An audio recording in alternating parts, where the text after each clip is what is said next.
الحمد لله رب العالمين والعاقبة للمتقين الصلاة والسلام على سيد المرسلين وعلى آله وصحبه أجمعين أما بعد قال الله تبارك وتعالى في القرآن المجيد وكلا وعد الله الحسنى صدق اللہ مولانا العظیم وصدق رسولہ النبی الکریم۔ معزز و محتشم سامعین حضرات، آئیے ہم اور آپ سب سے پہلے آقا دو جہاں صلی اللہ تعالی علیہ وآلہ وسلم کی بارگاہ اقدس میں درود پاک کا نذران عقیدت پیش کریں۔ پڑھیے باواز بلند، اللہم صلی علی سیدنا مولانا محمد معدن الجود والکرم وآلہ وبارک وسلم صلاۃ وسلام علیک یا رسول اللہ صلی اللہ تعالی علیہ وآلہ وسلم۔ اللہ کریم کی بارگاہ میں دعا ہے کہ اللہ پاک اس اجتماع کو اپنی بارگاہ میں قبول فرمائے اور میرے استاذ مکرم و معظم مفتی اعظم مہاراشٹر حضرت علامہ مفتی مجتبیٰ شریف خان صاحب قبلہ دامت برکاتہم العالیہ کا سایہ جملہ اہل سنت پر دراز فرمائے۔ معزز و محتشم سامعین حضرات، دنیائے اسلام میں انبیاء و مرسلین علیہم السلام کے بعد جن عظیم اور بابرکت شخصیتوں نے دین اسلام کی تبلیغ و اشاعت اور دین اسلام کے فروغ کے لیے بے لوث قربانیاں پیش کی ہیں، وہ صحابہ اور اہل بیت رضی اللہ تعالی عنہم اجمعین کی مقدس جماعت ہے۔ یہی وہ جماعت ہے جنہیں اللہ کریم نے اپنے حبیب علیہ السلام کی نصرت و اعانت اور اپنے حبیب کی صحبت کے لیے منتخب فرمایا، اور یہی وہ برگزیدہ شخصیات ہیں کہ جنہوں نے دین اسلام کی سربلندی کے لیے اپنے مال کی قربانی بھی پیش کی ہے، اپنی جان کی قربانی بھی پیش کی ہے، اور اہل و عیال اور وطن کو بھی خدا کی براہ میں قربان کیا ہے۔ یہی وہ برگزیدہ شخصیات ہیں کہ جن کے دلوں کے اندر حضور اکرم صلی اللہ تعالی علیہ وآلہ وسلم کی محبت اپنی جان سے بھی زیادہ تھی اور اپنی اولاد سے بھی زیادہ تھی، بلکہ حق یہ ہے کہ ان حضرات نے اور ان برگزیدہ شخصیتوں نے حضور اکرم صلی اللہ تعالی علیہ وآلہ وسلم سے عشق و محبت کے حوالے سے جو روشن کردار پیش کیا ہے، یقین جانے کہ قیامت تک اس کی نظیر نہیں پیش کی جا سکتی ہے۔ قاضی عیاض رحمۃ اللہ تعالی علیہ نے اس حوالے سے یہ روایت نقل کی ہے آپ نے اپنی کتاب کے اندر کہ مولائے کائنات کرم اللہ تعالی وجہ الکریم سے ایک موقع پر سوال پوچھا گیا، دریافت کیا گیا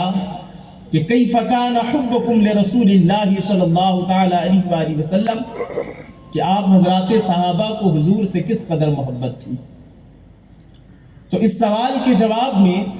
مولائے کائنات رضی اللہ تعالی عنہ نے جو تاریخی جملہ ارشاد فرمایا، وہ جملہ یہ تھا، آپ ارشاد فرماتے ہیں کان واللہ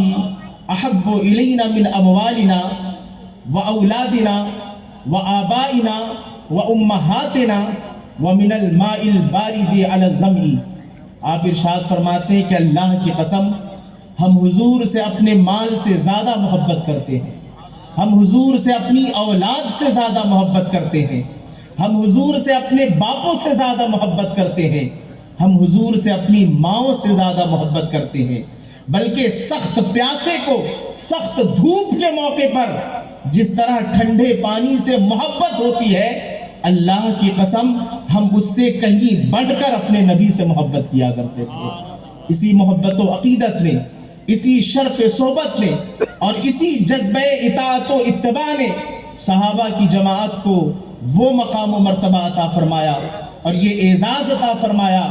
کہ انبیاء و مرسلین کے بعد اس کائنات کی سب سے بہترین جماعت ہونے کا انہیں شرف عطا فرما دیا گیا۔ ان سے راضی ہونے اور ان کے راضی ہونے کا انہیں مژدہ سنایا گیا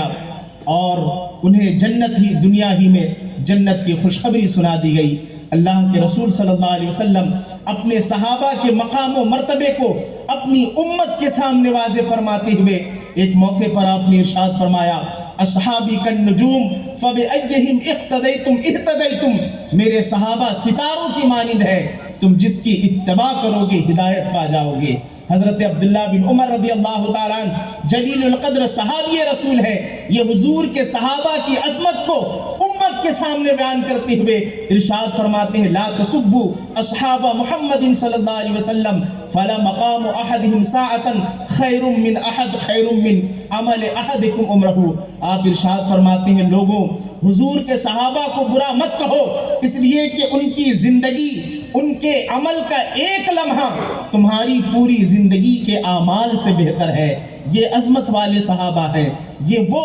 صحابہ کی عظیم جماعت ہے کہ جن کو ستاروں کی مانند قرار دیا گیا ہے، جن کی اتباع اور اطاعت کو ہدایت کا ذریعہ قرار دیا گیا ہے، جن کے زندگی کے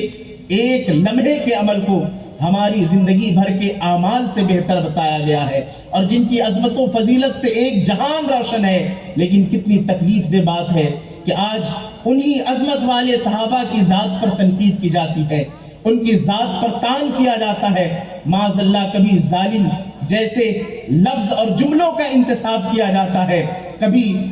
حضرت سیدنا ابوبکر صدیق رضی اللہ تعالیٰ عنہ کی افضلیت مطلقہ کا انکار کیا جاتا ہے، کبھی افضلیت مطلقہ کو خلافت اور سیاست کے ساتھ مقید کیا جاتا ہے، اور یہ تمام چیزیں اہل بیت کرام رضی اللہ تعالیٰ عنہم اجمعین کی محبت کی آڑ میں کیا جاتا ہے۔ یاد رکھیں، اس میں کوئی شک نہیں، اہل بیت کی محبت ایمان کا حصہ ہے۔ ہم اپنی جانوں سے زیادہ اہل بیت سے محبت کرتے ہیں، اور کیوں نہ کریں۔ اہل بیت وہ عظیم جماعت ہے کہ اللہ کے رسول صلی اللہ علیہ وسلم نے ارشاد فرمایا، یا ایھا الناس انی ترکت فیکم ما ان اخذتم بہ لن تضلوا کتاب اللہ و عترتی اہل بیتی۔ اے لوگوں، تمہارے درمیان دو چیزیں چھوڑے جا رہا ہوں، مضبوطی سے تھامے رہو گے، کبھی گمراہ نہ ہوگے۔ فرمایا پہلی چیز کتاب اللہ ہے، اور دوسری چیز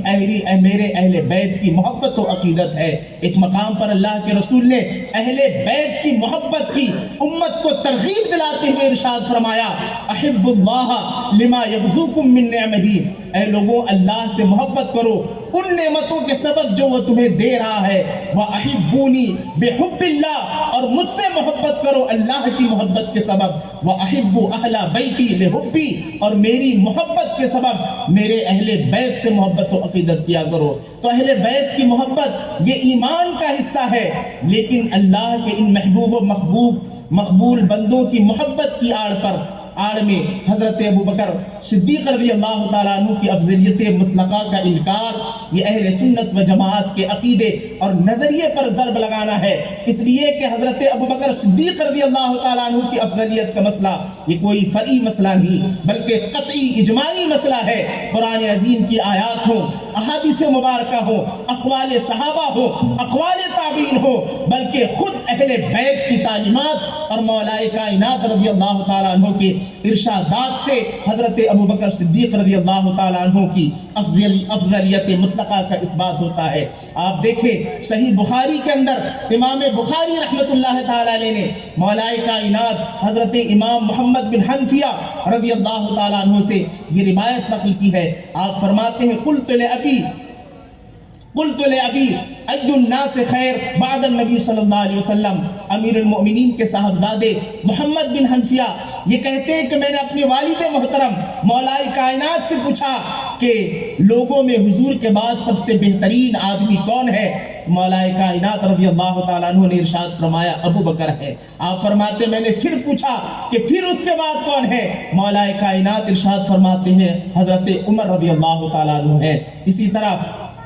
اسی طرح امام اہل سنت قدس سرہ العزیز نے مولائے کائنات رضی اللہ تعالیٰ عنہ سے یہ جملہ اور یہ ارشاد نقل فرمایا ہے، اور مولائے کائنات سے اس جملے کی روایت کرنے والے صحابہ کی تعداد 80 سے زیادہ پہنچتی ہے۔ آپ نے ایک موقع پر نہیں بلکہ بارہا یہ جملہ ارشاد فرمایا اور امت کو یہ پیغام دیا، لا اجد احدا فضلنی علی ابی بکر و عمر الا جلدته حد المفتری۔ آپ ارشاد فرماتے ہیں کہ اگر میں کسی کو پاؤں کہ وہ مجھے شیخین پر فضیلت دیتا ہے تو میں اس پر 80 کوڑے کی حد جاری کروں گا۔ یہ دونوں روایتیں، یہ مولائے کائنات کے دونوں ارشادات اس بات کو واضح کرتے ہیں، یہ پیغام دیتے ہیں کہ مولائے کائنات نے امت کو، حضور کی امت کو افضلیت کے حوالے سے جو عقیدہ دیا ہے، افضلیت کے حوالے سے مولائے کائنات نے امت کو جو نظریہ دیا ہے، وہ نظریہ یہ ہے کہ انبیاء و مرسلین کے بعد انسانوں میں سب سے افضل ہستی حضرت ابوبکر صدیق رضی اللہ تعالیٰ عنہ کی ذات مبارکہ ہے۔ اور یاد رکھیے حضرت ابوبکر صدیق رضی اللہ تعالیٰ عنہ کی یہ افضلیت مطلقہ ہے، اور جس کا مطلب یہ ہے کہ جو قرب و وجاہت، جو عزت و کرامت انبیاء و مرسلین کے بعد انسانوں میں حضرت سیدنا ابوبکر صدیق رضی اللہ تعالیٰ عنہ کو حاصل ہے، وہ کسی اور کو حاصل نہیں ہے۔ لیکن اس بات کو بھی یہاں پر سمجھ لیں کہ یہاں افضلیت مطلقہ سے من جمیع الوجوہ، یوں کہہ لیں کہ ہر اعتبار سے، ہر طرح سے، ہر جہت سے مراد ہرگز نہیں لیا جا سکتا، اس لیے کہ رسول اکرم صلی اللہ علیہ وسلم نے بعض صحابہ کو ایسی فضیلتوں سے مشرف فرمایا ہے، ایسی فضیلتوں سے مشرف فرمایا ہے جو دوسرے صحابہ میں نہیں پائے جاتے تھے، لہٰذا کسی کو من جمیع الوجوہ افضل نہیں کہا جا سکتا ہے، ورنہ پھر خصائص کا مطلب کیا رہ جائے گا، خصوصیات کا مطلب کیا رہ جائے گا۔ ہاں افضلیت مطلقہ کا مطلب یہ ہوگا کہ جب پوچھا جائے یا جب عقیدہ بیان کیا جائے کہ افضل کون، تو مطلقاً کہا جائے گا افضل البشر بعد الانبیاء حضرت سیدنا ابوبکر صدیق رضی اللہ تعالیٰ عنہ ہے۔ اسی طرح اس بات کو بھی یاد رکھیں، آج سوشل میڈیا کے دور میں ایک سوشا یہ بھی چھوڑا جاتا ہے کہ حضرت ابوبکر صدیق رضی اللہ تعالیٰ عنہ دنیاوی اعتبار سے، خلافت کے اعتبار سے انہیں افضلیت حاصل ہے، دینی اعتبار سے، باطنی اعتبار سے خلافت حاصل نہیں ہے، ظاہری اعتبار سے سیدنا ابوبکر صدیق رضی اللہ تعالیٰ عنہ کو افضلیت کا مقام و مرتبہ حاصل ہے۔ یاد رکھیے یہ نظریہ بھی اہل بیت کرام کی تعلیمات کے خلاف ہے اور مولائے کائنات رضی اللہ تعالیٰ عنہ کی تعلیمات کے خلاف ہے۔ امام اہل سنت نے غایت التحقیق کے اندر ایک طویل روایت نقل کی ہے، وہاں امام اہل سنت نے اس بات کا تذکرہ فرمایا کہ مولائے کائنات کی خلافت کے زمانے میں دو لوگوں نے مولائے کائنات سے خلافت کے متعلق سوال کیا، تو ان کے سوال کے جواب میں مولائے کائنات نے ایک تاریخی جملہ ارشاد فرمایا تھا۔ آپ ارشاد فرماتے ہیں کہ حضور کے ظاہری وصال کے بعد جب ہم نے اپنے معاملات پر نظر کی تو ہم نے اپنی دنیا کے لیے اس شخص کو پسند کر لیا ہے جسے ہمارے دین کے لیے ہمارے نبی نے پسند فرمایا۔ یہ مولائے کائنات رضی اللہ تعالیٰ عنہ، میں کہتا ہوں کہ کروڑوں رحمتیں ہوں مولائے کائنات پر کہ آپ نے ہر محاذ پر امت کی مشکل کشائی فرمائی ہے، اور کیوں نہ ہو کہ مولائے کائنات کسی معمولی یا عام شخصیت کا نام نہیں ہے، بلکہ مولائے کائنات اس عظیم شخصیت کا نام ہے جس کی جانب دیکھنے اور نظر کرنے کو عبادت کا درجہ قرار دیا گیا ہے۔ ہم نے بچپن سے مختلف کتابوں کے اندر یہ روایت پڑھی ہے، اندہ ذکر صالحین، کہ صالحین کا جب ذکر کیا جائے، تذکرہ کیا جائے تو وہاں رحمت الہی کا نزول ہوتا ہے۔ ہم نے ابتدائی کلاس میں یہ ساری روایتیں مختلف کتابوں کے حوالے سے پڑھی ہے۔ اب آپ سوچیں کہ جب عام صالحین کا ذکر یہ اللہ کی رحمت کے نزول کا سبب ہے تو آپ خود اندازہ لگائیں کہ وہ مولائے کائنات جنہوں نے پرورش حضور کے کنارے اقدس میں پائی ہو، جنہوں نے ہوش مصطفیٰ کے گود میں سنبھالا ہو، جنہوں نے آنکھ کھلتے ہی حضور کے جمال جہاں آرا کی زیارت کی ہو، آپ خود اندازہ لگائیں کہ ان کا ذکر کس قدر رحمت الہی کے نزول کا سبب ہوگا۔ کروڑوں رحمتیں ہوں مولائے کائنات پر، آپ نے ہر محاذ پر امت کی مشکل کشائی فرمائی ہے۔ آپ دیکھیں افضلیت کے مسئلے کو مولائے کائنات رضی اللہ تعالیٰ عنہ نے کس طرح واضح اور روشن فرما دیا ہے کہ جس میں کسی طرح کی کوئی شک و شبہ کی گنجائش نہیں۔ ایک اور اہم بات یاد رکھ لیں، رسول اللہ صلی اللہ علیہ وسلم کے جو صحابہ ہیں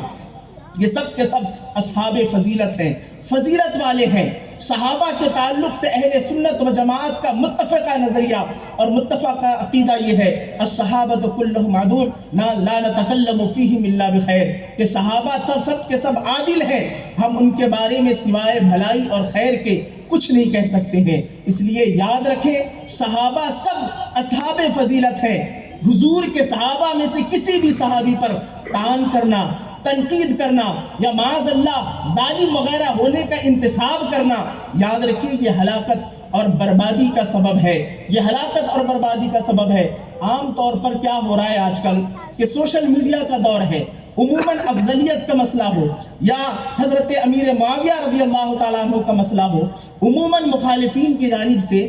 آج بطور دلیل تاریخ اور سیرت کی کتابوں کی کچھ روایتیں پیش کی جاتی ہے اور پھر اسے سوشل میڈیا پر نشر کیا جاتا ہے اور خیال کیا جاتا ہے کہ شاید ہم نے بڑی دلیل پیش کر دی ہے، جبکہ وہ بندہ جسے دین کی سمجھ حاصل ہو وہ جانتا ہے کہ تاریخ اور سیرت کی روایتوں کی شرح کے اندر کیا حیثیت ہوا کرتی ہے۔ تمام خشک و تر کی طرح روایتیں تاریخ و سیرت کے اندر موجود ہوتی ہے۔ ہمارے علماء نے تو یہاں تک فرمایا ہے کہ تاریخ اور سیرت کی بے سروپا روایات و حکایات کی حیثیت یہ ہے کہ ان روایتوں سے، ان حکایتوں سے عام اور مخصوص مسائل بھی ثابت نہیں ہو سکتے ہیں۔ آپ سوچیں کہ جن روایتوں اور جن سیرت اور تاریخ کی بے سروپا روایتوں حکایات سے عام مسائل ثابت نہیں ہو سکتے ہیں، ان روایات کی بنا پر کسی صحابی کی طرف اتنی بڑی نسبت یہ کیسے درست قرار دیا جا سکتا ہے؟ صحابی تو صحابی ہے، شرع کا عام حکم عام مسلمان کے لیے یہ ہے کہ کسی عام مسلمان کی طرف بھی اگر کبیرہ کی نسبت ہے تو اس کے لیے یقینی ثبوت کی ضرورت پڑتی ہے۔ تو جب عام مسلمان کے لیے یقینی ثبوت کی ضرورت ہوتی ہے تو کسی صحابی کی جانب اتنا بڑا الزام لگانے کے لیے یہ روایتیں کافی کیسے ہو سکتی ہے؟ اور سب سے اہم بات، ان روایات کی قرآن عظیم کی صریح آیت کے مقابل میں کیا حیثیت رہ جاتی ہے؟ اگر یہ روایتیں پیش کی جاتی ہے، تاریخ کی سیرت کی روایتیں، تو آپ یہ تو نظر کریں کہ قرآن عظیم کے اندر اللہ تبارک و تعالیٰ نے صحابہ کے متعلق صحابہ کی دو قسمیں بیان فرمائی ہے۔ پہلی قسم میں وہ صحابہ جو مکہ شریف کے فتح سے پہلے ایمان لائے، دوسری قسم میں وہ صحابہ ہیں جو فتح مکہ کے بعد ایمان لائے۔ ایک کو دوسرے پر فضیلت دی اور تمام صحابہ کے متعلق قرآن عظیم کے اندر ارشاد فرمایا گیا وَكُلًّا وَعَدَ اللَّهُ الْحُسْنَى، اللہ نے ان تمام صحابہ سے بھلائی کا ارادہ فرما لیا ہے۔ جب اللہ نے ان صحابہ سے بھلائی کا ارادہ فرما لیا ہے تو کسی کو کیا حق پہنچتا ہے کہ وہ حضور کے صحابہ میں سے کسی پر زبان تان دراز کرے؟ پھر یہ بھی تو دیکھے کہ اگر ایک طرف تاریخی اور سیرت کی بے سروپا روایات و حکایات ہیں تو دوسری طرف رسول اللہ صلی اللہ علیہ وسلم کی یہ حدیث پاک موجود ہے۔ آپ ارشاد فرماتے ہیں لا تسبوا اصحابی فلو ان انفق احدکم مثل احد ذهبا ما بلغ مد احدهم ولا نصفا۔ آپ ارشاد فرماتے ہیں میرے صحابہ کو گالی نہ دو، اس لیے کہ اگر تم احد پہاڑ کے برابر بھی سونا خیرات کر دو تو میں اس کا ثواب صحابہ کے ایک مد کو بھی نہیں پہنچ سکتا ہے اور آدھے مد کو بھی نہیں پہنچ سکتا ہے۔ اس لیے صحابہ کے متعلق اپنی زبان کو احتیاط رکھیں، صحابہ کا جب بھی تذکرہ کریں خیر کے ساتھ تذکرہ کریں۔ یہ نازک مرحلہ ہے، یہاں ذرہ برابر چوک بھی ہلاکت اور بربادی کا سبب ہے۔ اور سب سے اہم بات، آج کے اس سلگتے ہوئے ماحول میں کوشش یہ ہونی چاہیے کہ ہم صحابہ کرام رضی اللہ تعالیٰ عنہم اجمعین کے متعلق، اہل بیت کرام رضی اللہ تعالیٰ عنہم اجمعین کے متعلق جہاں اہل سنت و جماعت کے نظریے عقیدے کو بیان کرے، وہاں کوشش یہ ہو کہ صحابہ اور اہل بیت رضی اللہ تعالیٰ عنہم اجمعین کے سینوں کے اندر جو ایک دوسرے کے لیے خیر خواہی اور اخلاص اور تعظیم و تکریم اور ادب کا جو سچا جذبہ موجود تھا، ہم ان چیزوں کو عوام کے سامنے بیان کریں۔ آپ دیکھیں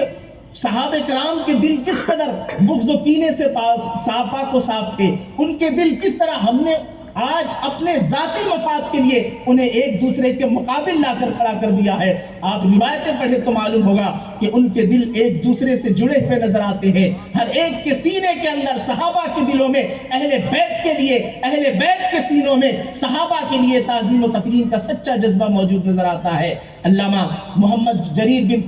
طبری رحمۃ اللہ تعالی علیہ نے یہ روایت نقل کی ہے اور امام اہل سنت نے مطلع القمرین کے اندر اس حدیث کی طرف اشارہ کیا ہے کہ ایک موقع پر حضرت سیدنا مولا کائنات رضی اللہ تعالیٰ عنہ کی ملاقات حضرت ابو بکر صدیق رضی اللہ تعالیٰ عنہ سے ہوئی۔ حضرت ابو بکر صدیق رضی اللہ تعالیٰ عنہ مولا کائنات کو دیکھ کر مسکرانے لگتے ہیں۔ مولا کائنات پوچھتے ہیں ابو بکر آپ کیوں مسکرا رہے ہیں؟ حضرت ابو بکر رضی اللہ تعالیٰ عنہ ارشاد فرماتے ہیں میں اس لیے مسکرا رہا ہوں کہ حضور علیہ الصلوۃ والتسلیم نے ارشاد فرمایا تھا کہ قیامت کے دن پل صراط پار وہی ہوگا جسے مولا کائنات تحریری اجازت نامہ عطا فرمائیں گے۔ اب ریاض النظرہ کے اندر علامہ محمد جریر بن طبری رحمۃ اللہ تعالیٰ علیہ نے اس مکمل روایت کو نقل کیا ہے کہ مولا کائنات پھر مسکرانے لگتے ہیں۔ ابو بکر صدیق رضی اللہ تعالیٰ عنہ پوچھتے ہیں کہ اب آپ کیوں مسکرا رہے ہیں؟ مولا کائنات ارشاد فرماتے ہیں، مولا کائنات بیان فرماتے ہیں کہ میں اس لیے مسکرا رہا ہوں کہ حضور نے یہ بھی ارشاد فرمایا تھا کہ علی قیامت کے دن پل صراط سے گزرنے کا اجازت تحریری نامہ اسی کو عطا کریں گے جس کے دل کے اندر محبت ابو بکر صدیق کی موجود ہوگی۔ یہ روایتیں ہم کیوں نہیں بیان کرتے ہیں؟ آپ دیکھیں حضرت زید بن ثابت رضی اللہ تعالیٰ عنہ یہ اکابر صحابہ میں سے ہے۔ ایک موقع پر روایت کے اندر موجود ہے کہ حضرت زید بن ثابت رضی اللہ تعالیٰ عنہ یہ اپنی سواری پر سوار ہونے کے لیے جب تشریف لے جاتے ہیں تو ابن عباس رضی اللہ تعالیٰ عنہ اہل بیت سے ہیں، یہ ادباً سواری کی رکاب کو تھام لیتے ہیں اور حضرت زید بن ثابت رضی اللہ تعالیٰ عنہ کو سوار کرتے ہیں۔ حضرت زید بن ثابت رضی اللہ تعالیٰ عنہ ارشاد فرماتے ہیں اے رسول اللہ کے چچا کے بیٹے ایسا نہ کریں، ایسا کیوں کرتے ہیں؟ آپ تو اہل بیت میں سے ہیں۔ آپ دیکھیں ان حضرات کے دلوں کے اندر خیر خواہی اور ایک دوسرے کی تعظیم و تکریم کا کیسا سچا جذبہ موجود تھا۔ زید بن ثابت رضی اللہ تعالیٰ عنہ جو اکابر صحابہ میں سے ہیں کہتے ہیں کہ آپ ایسا نہ کریں، آپ تو اہل بیت میں سے ہیں۔ حضرت ابن عباس رضی اللہ تعالیٰ عنہ ارشاد فرماتے ہیں ہاکذا امرنا ان نفعل بعلمائنا، زید بن ثابت ہمیں اپنے بڑوں کے ساتھ، حضور کے صحابہ کے ساتھ اسی طرح ادب کا معاملہ کرنے کا حکم دیا گیا ہے۔ روایت کے اندر موجود ہے کہ حضرت زید بن ثابت جو اکابر صحابہ میں سے ہیں وہ جھکتے ہیں اور ابن عباس کے دستے مبارک کو بوسہ دیتے ہیں۔ حضرت ابن عباس رضی اللہ تعالیٰ عنہ عرض کرتے ہیں اے زید بن ثابت آپ یہ کیا کر رہے ہیں؟ آپ تو اکابر صحابہ میں سے ہیں۔ حضرت زید بن ثابت رضی اللہ تعالیٰ عنہ ارشاد فرماتے ہیں ہاکذا امرنا ان نفعل باہل بیت نبینا، ہمیں حضور کی اہل بیت کے ساتھ اسی طرح محبت اور تعظیم کا حکم دیا گیا۔ نعرہ تکبیر، نعرہ رسالت، مسلک اعلیٰ حضرت فیضان حضور تاج الاولیاء، عظمت صحابہ و اہل بیت۔ اس سلگتے ہوئے ماحول میں صحابہ کرام رضی اللہ تعالیٰ عنہ اجمعین اور اہل بیت کرام رضی اللہ تعالیٰ عنہ اجمعین کے سینوں کے اندر جو تعظیم و تکریم، جو ادب و احترام کا سچا جذبہ موجود تھا، آپ اس طرح کی روایتیں بیان کریں، اس طرح کی روایتیں سنیں اور صحابہ کے متعلق اپنی زبان کو احتیاط دیں۔ استغفر اللہ ربی من کل ذنب و اتوب الیہ۔ السلام علیکم ورحمۃ اللہ تعالیٰ وبرکاتہ۔